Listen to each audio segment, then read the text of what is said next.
তো সেদিনকে বাবা গিয়েছিল একটু আগরতলা। তো আসার সময় কতগুলো মিষ্টি নিয়ে এসেছে দেখো। এখানে ছিল ল্যাংচা, তারপরে ছিল রসগোল্লা, তারপরে আরও এনেছিল ক্ষীরতোয়া, যেটা আমার খুব পছন্দের, মানে আমার সব থেকে ফেভারিট মিষ্টির মানে আইটেমের মধ্যে। তারপর এনেছিল জিলেপি সবার জন্যে। তারপর এনেছিল 4টা কচুরি আমাদের 4 জনের জন্যে। এখানে মা ক্ষীরতোয়াটাকে একটা বাটিতে ঢেলে নিচ্ছে, আর কি লোভনীয় লাগছে দেখো, একদম আমার তো দেখেই একদম মুখে জল চলে এসেছিল। তোমাদের কার কার ক্ষীরতোয়া পছন্দ কমেন্টে জানিও।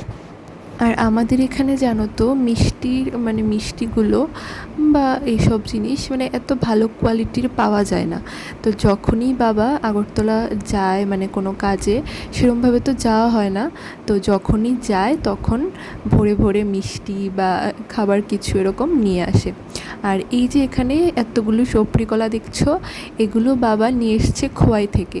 ও বাবার স্কুলের এদিক থেকে আসার সময় প্রায়ই ছড়ি ছড়ি কলা আমাদের জন্য নিয়ে আসে।